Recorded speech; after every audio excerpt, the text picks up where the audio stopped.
Ávila, ahora tiene el uso de la palabra para hablar en contra del dictamen la senadora Minerva Hernández del Grupo Parlamentario del Partido de la Revolución Democrática.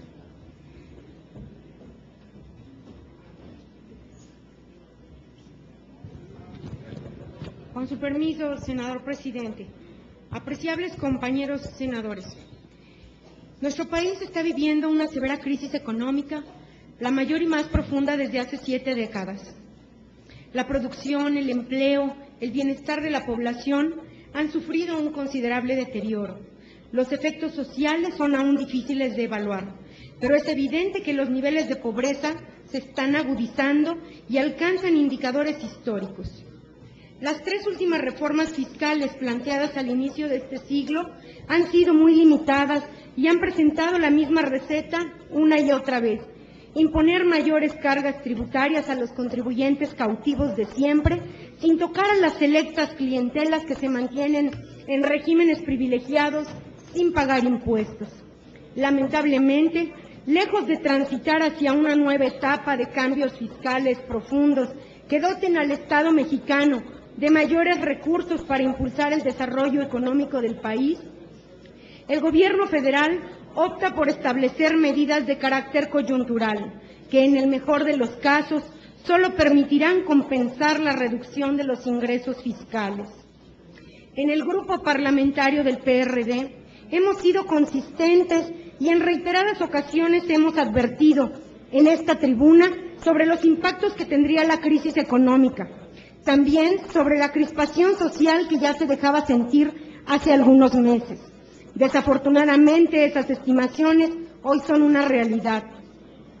Planteamos propuestas sólidas que fueron desatendidas y despreciadas en reiteradas ocasiones bajo el esquema numérico denominado mayoriteo parlamentario. Las últimas recientes reformas, lejos de impulsar un programa que reactive la economía, el empleo, el campo y el desarrollo en infraestructura productiva, parecen haberse diseñado para todo lo contrario, en perjuicio del patrimonio de las familias mexicanas, pues al incrementar los precios de las gasolinas, del diésel, del gas, de la energía eléctrica y seguir manteniendo privilegios fiscales para los grandes contribuyentes, se ha limitado la generación de fuentes de empleo y se agudizará lamentablemente la recesión. La búsqueda de una solución a la actual crisis se ha convertido en un desafío para muchos de los gobiernos que con imaginación han podido delinear y trazar estrategias futuras para reconocer los aciertos y errores en la implementación de su modelo. Tristemente, en nuestro país eso no ocurre, porque por desgracia hay quienes insisten en que este problema se resuelve implementando mayores cargas tributarias a los contribuyentes o imponiendo un criterio que clasifica como lujo el uso de algunos servicios como la telefonía, cuando son en realidad servicios públicos que atienden una necesidad básica para la actividad cotidiana de millones de familias y empresas. Más viable y menos costoso para la población sería que el Estado asumiera con responsabilidad su facultad de ser el rector de la economía, implementando propuestas para hacer que esta fuera más dinámica, más moderna, con una mejor distribución del ingreso, con gobiernos austeros en todos los órdenes y en todos los niveles. México y su población enfrentamos una severa vulnerabilidad económica que hace peligrar buena parte del acervo familiar construido con trabajo y esfuerzo, el patrimonio material de las familias mexicanas, pero sobre todo la integridad física y emocional están en franco riesgo. El hecho de que en los últimos años se hayan incrementado dramáticamente los asesinatos por la actividad del crimen organizado, delitos como el robo a transeúntes, asaltos a casas particulares y el secuestro de personas, que con frecuencia terminan en el asesinato de las víctimas, expresan que la ilegalidad y la violencia son una constante en la vida cotidiana de nuestro país. Lo anterior significa que está en peligro buena parte de la población, sin importar su nivel de ingresos, su lugar de residencia o el tipo de actividad a que se dedican. La desesperación económica y la fragilidad de la supervivencia diaria en la que se hallan los mexicanos pero a la que se están sumando a ritmo acelerado millones de familias a raíz de la crisis, se ha convertido en un reto para quienes tenemos la responsabilidad de proponer y dotar a las instituciones públicas de elementos suficientes para poder enfrentarla. La economía mexicana necesita cambios estructurales que impulsen el crecimiento del mercado interno. Tenemos que empezar por construir las condiciones que hagan posible que nuestra economía crezca y sea competitiva. Impulsemos una verdadera reforma hacendaria que fortalezca los dos grandes pilares de nuestro aparato tributario. Me refiero también al gasto, a la deuda y al patrimonio de la nación.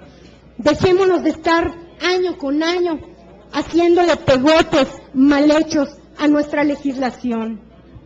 En este contexto, quiero reconocer el pronunciamiento que hizo recientemente el presidente de la República en el sentido de que los que no han pagado, ahora sí ya paguen. De eso se trata.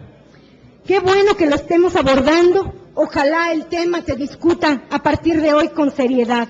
Qué bueno que el presidente ya lo acabó de entender. Por ello, el Grupo Parlamentario del Partido de la Revolución Democrática, con el ánimo de hacer una reorientación y alineación progresiva de las finanzas públicas de manera responsable, ha estado abierto a debatir todas las ideas, a proponer y compartir nuestra fórmula para salir adelante, a escuchar con respeto y atención todas las posiciones, porque estamos conscientes que estamos en el momento para generar acuerdos y dejar de lado voluntades particulares que obstaculizan el crecimiento de México. Sin embargo, me veo obligada a denunciar que ninguna propuesta del PRD, absolutamente ninguna, fue siquiera puesta en el debate y mucho menos considerada en el paquete económico.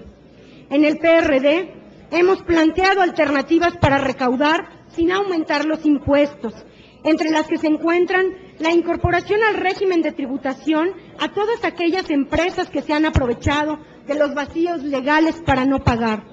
Nosotros planteamos de plano la eliminación de la consolidación fiscal, desaparecer los regímenes especiales, ampliar el número de contribuyentes y desde luego todo esto acompañado de una completa reingeniería del gasto. Desde el momento que el Ejecutivo propuso al Congreso impulsar nuevos impuestos al consumo, especialmente en alimentos y medicinas, el PRD rechazó sin titubeo alguno la propuesta, toda vez que en momentos de crisis resultaría regresivo y afectaría sin piedad a los sectores populares y a los sectores productivos. Por otro lado, vemos con preocupación que se pretenda disfrazar la utilización de las reservas del Seguro Social para sufragar el gasto corriente, lo que a todas luces parece un atentado contra el patrimonio de millones de trabajadores que pondría también en riesgo el pago del régimen de jubilaciones y de pensiones. Tampoco aceptamos que se intente lesionar los ya de por sí condicionados recursos económicos de las entidades federativas que se derivan de los fondos petroleros, con la consecuente afectación en la infraestructura pública, solo en aras de proteger un balance presupuestal. Consideramos, pues, oportuno que el paquete económico se reoriente primero a la recuperación económica y a la generación del empleo, para después asegurar su sostenibilidad. Los legisladores tenemos la posibilidad de reorientar este paquete y el destino de millones de familias y empresas de todos tamaños en aras de incrementar los niveles de inversión pública en la infraestructura, especialmente en materia de agua, carreteras, transporte, hospitales y centros educativos, con el fin de fortalecer una visión contracíclica. Por estas, entre otras razones, votaremos en contra de la propuesta de gravar con más y nuevos impuestos a la población, con la conciencia de que existen diversas alternativas que nos permitirán sacar adelante al país sin seguir lacerando los bolsillos de las familias mexicanas. Rechazamos, es más, repudiamos el incremento inercial a través de un paquete fiscal que se traduce en una ley de ingresos que atenta contra el bolsillo de la mayoría de los mexicanos en vías de obtener una mayor recaudación del impuesto sobre la renta, del IVA y también del impuesto a los depósitos en efectivo. El Ejecutivo Federal y algunos actores políticos deben entender que antes de cuidar su imagen y popularidad, está primero su compromiso con millones de electores, quienes les depositaron su entera confianza para representarlos. Todas las fuerzas políticas estamos obligadas a contribuir a que la circunstancia adversa que hoy se nos presenta, la situación económica, sea traducida con la unidad de propósitos y la convergencia de voluntades en un gran salto cualitativo hacia la nación plena que todos los mexicanos queremos. Es cuanto, senador.